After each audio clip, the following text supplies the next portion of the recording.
Hey there, subscribe to my channel, and also press this bell icon so you never miss any new updates, cause whenever we upload new video you will get a notification on your phone. Part 1.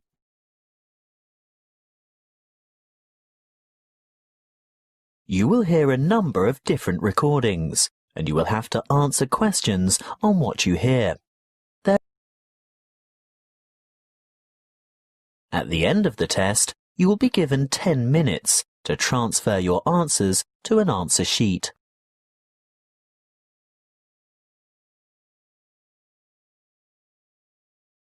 You will hear a conversation between a commercial property letting agent and a businessman who wants to move his business to new premises. First, you have some time to look at questions 1 to 6.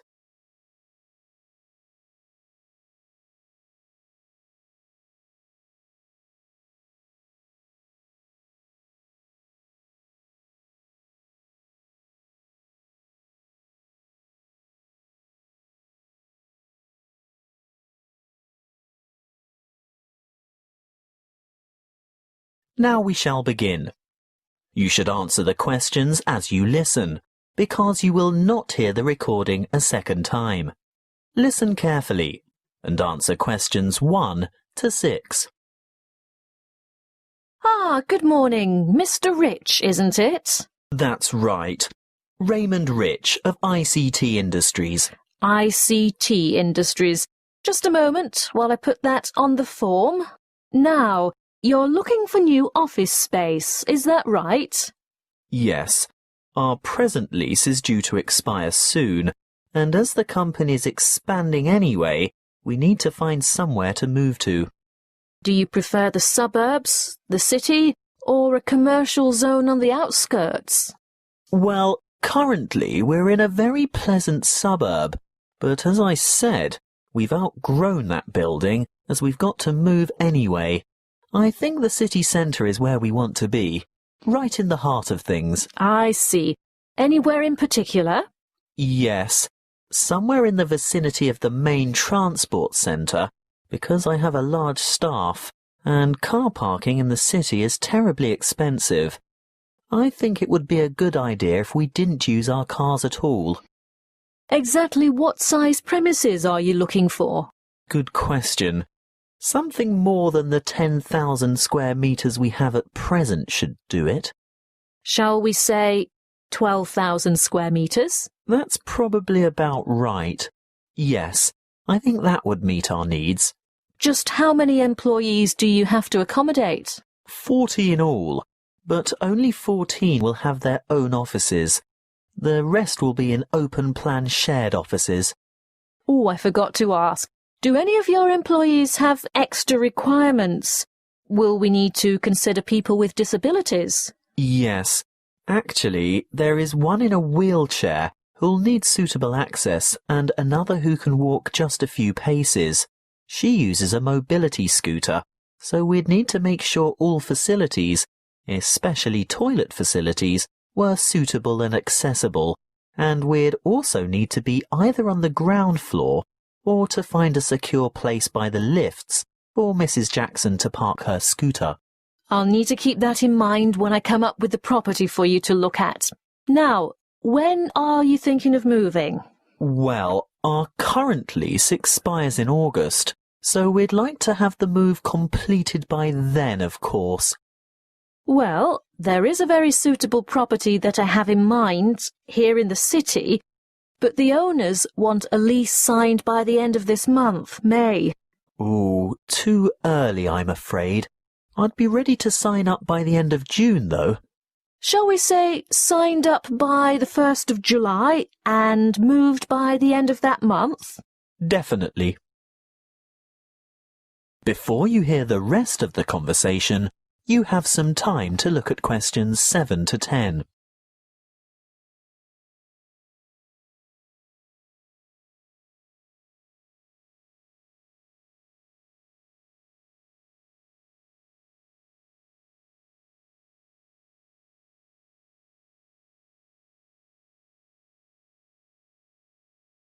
Now listen and answer questions 7 to 10.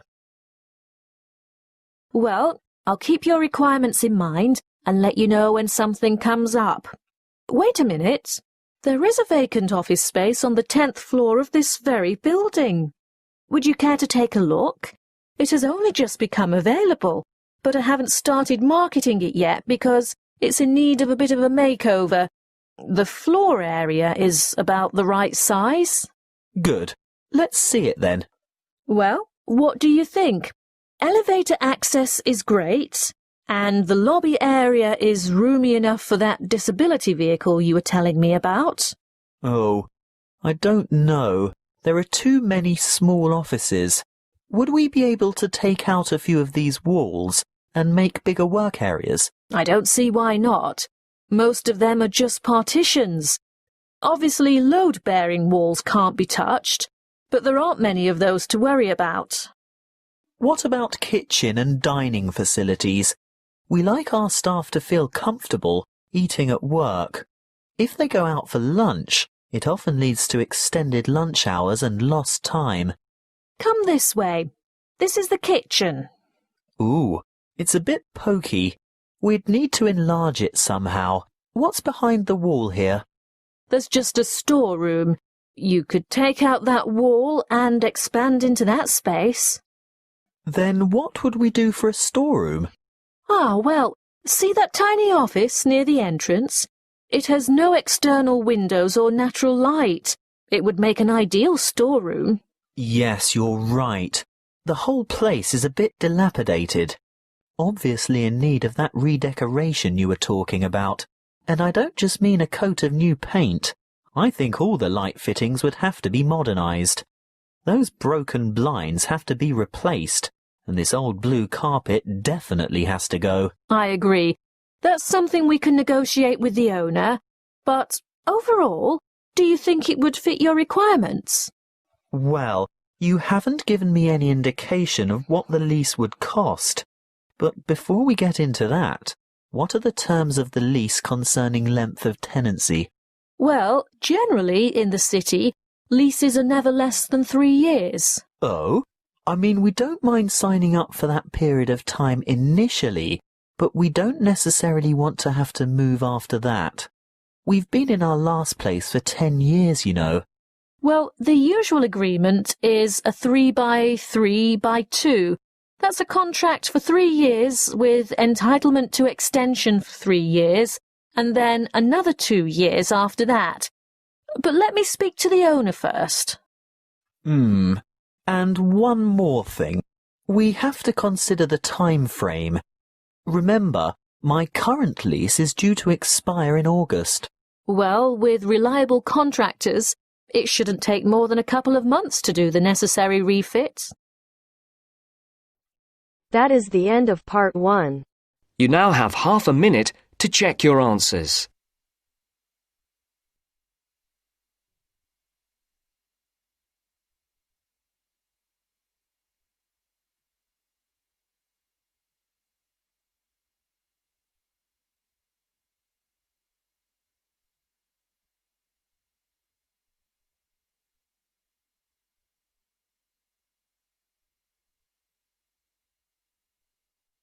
Now turns to part 2. Part 2. You will hear a student counsellor giving information and advice about further study. First, you have some time to look at questions 11 to 14.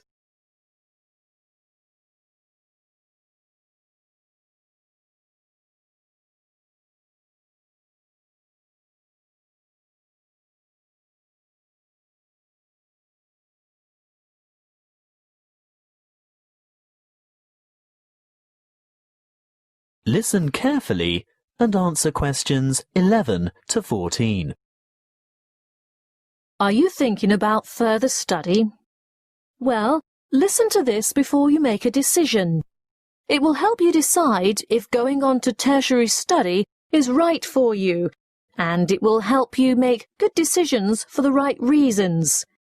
It includes information about student life, what it will cost, and the different ways you can support yourself.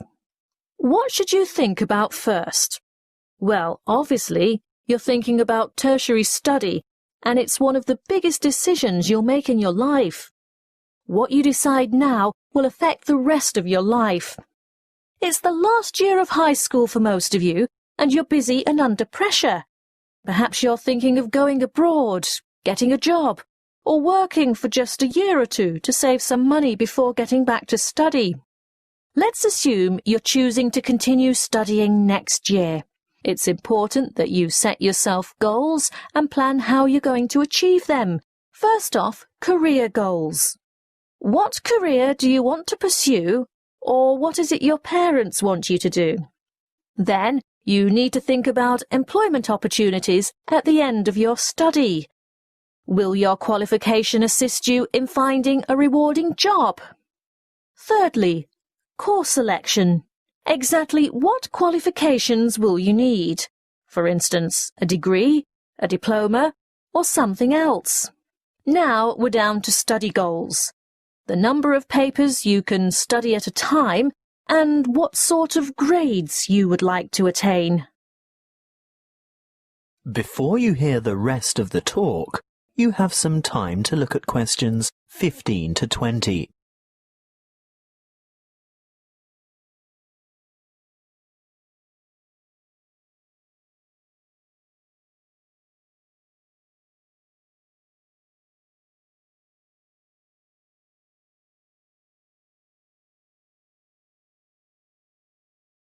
Now listen and answer questions 15 to 20. Now, how do you make all that happen? You might feel overwhelmed by all the choices, but there are people and agencies to help. Career Services is a great website with lots of useful information and a search tool for finding courses and providers throughout the country. Then, there are the tertiary education institutions themselves. Universities and institutes of technology, for example, have comprehensive information on their particular websites. You can find out most anything there.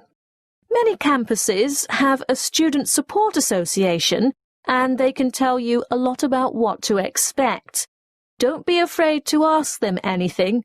I'm sure they've heard it all before. It might also be worthwhile to make inquiries with potential employers to see if they will fund or partially fund your studies. If it is a trade you want to learn, the apprenticeship scheme will help you earn while you learn. That way you'll get valuable work experience while you're studying. If you're still at school, then search out your school careers advisor, who will have a variety of information and resources at hand and be able to give you the kind of guidance you need to make a fully informed decision. And, last but not least, don't forget your parents and other family members. They can be of enormous help too. Oh, one last thing that might help you make up your mind. Have you thought of applying for a scholarship? Some embassies, governments, and individual institutions offer scholarships to cover part or all of your study fees. Most large libraries have a comprehensive catalogue of the various grants, awards, and scholarships that are available. That is the end of part 2. You now have half a minute to check your answers.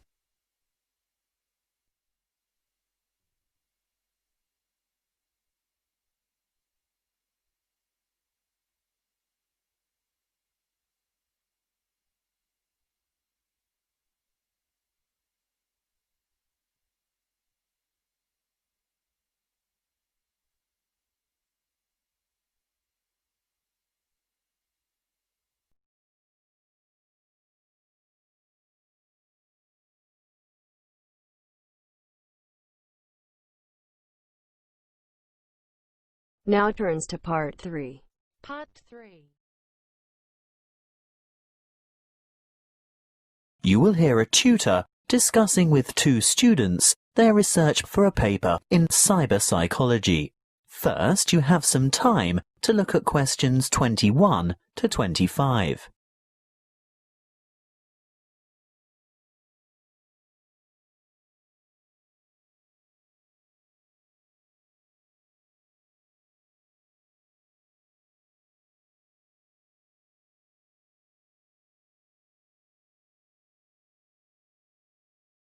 listen carefully and answer questions 21 to 25.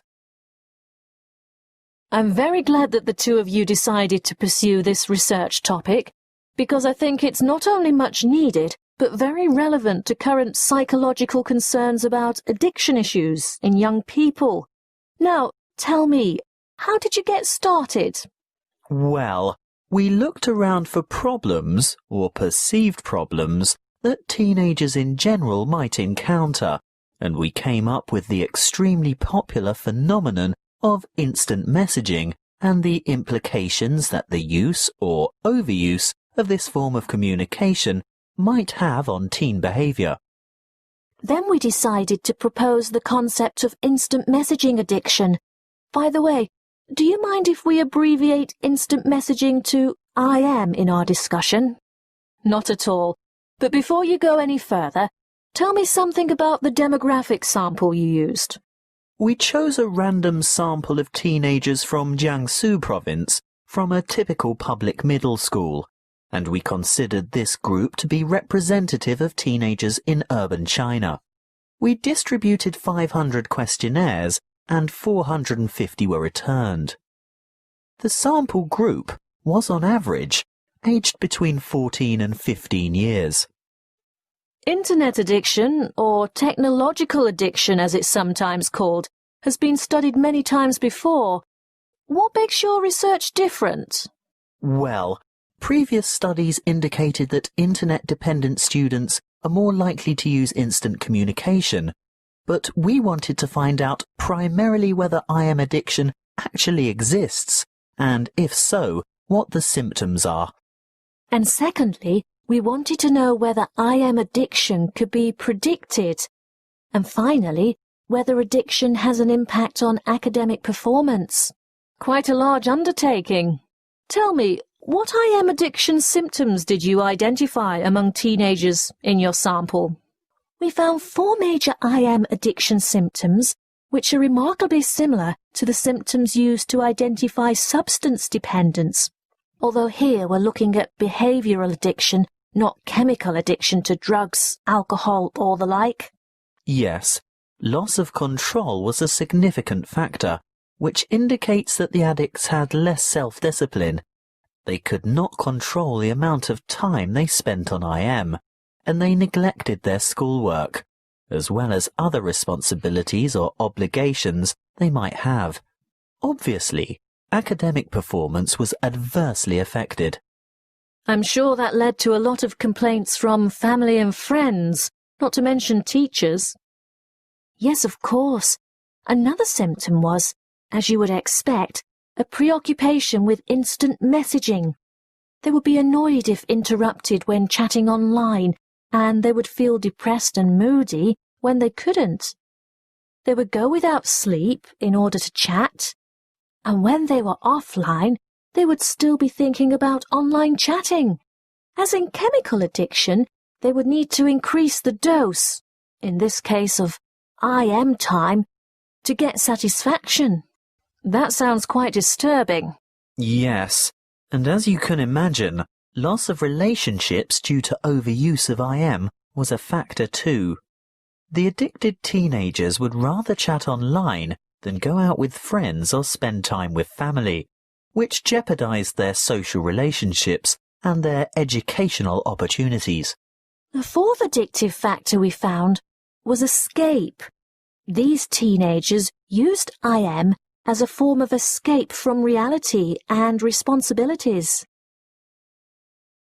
Before you hear the rest of the conversation, you have some time to look at questions 26 to 30.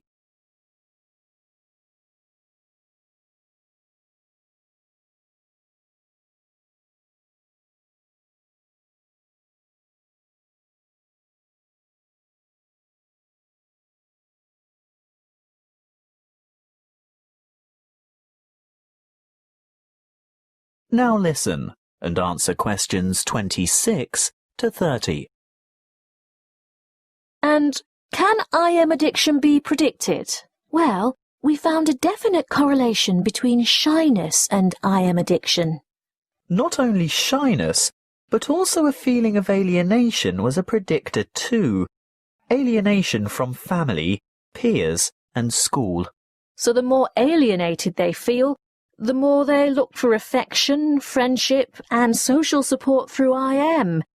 Exactly.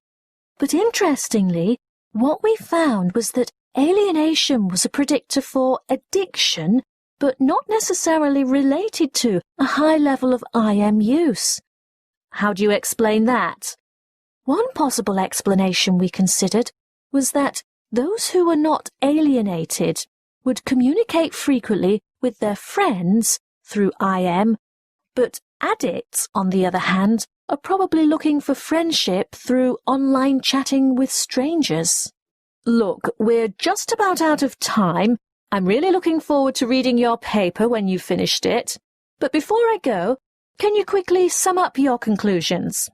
By looking at behavioural patterns and psychological characteristics, we were able to establish that there is a difference between high level of IM use and IM addiction as such.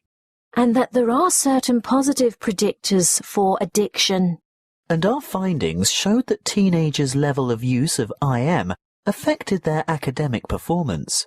So you're saying that IM addiction detracts from the students' academic performance? That's what we set out to prove, and there's absolutely no doubt. Addicted students perform badly at school. But what we also found is that there is a correlation between the level of IM use and schoolwork. So not just the addicts suffer low scores? Precisely.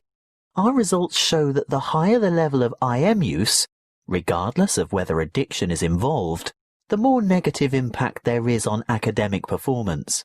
Your research shows then that not only should teachers and parents be on the lookout for those teenagers who might be vulnerable to IM addiction, but that parents should pay close attention and provide proper guidance and monitor their teenagers' level of use of instant messaging. Yes, that's it in a nutshell.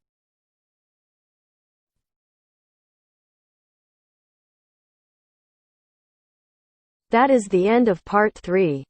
You now have half a minute to check your answers.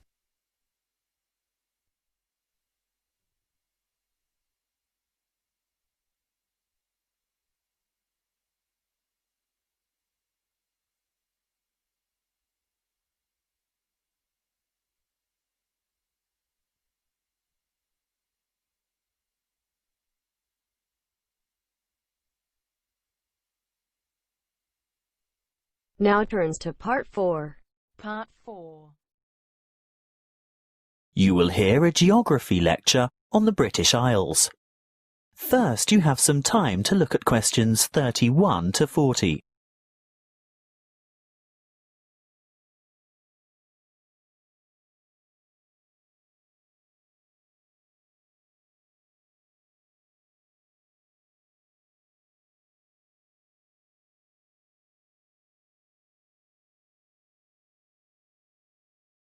Listen carefully and answer questions 31 to 40.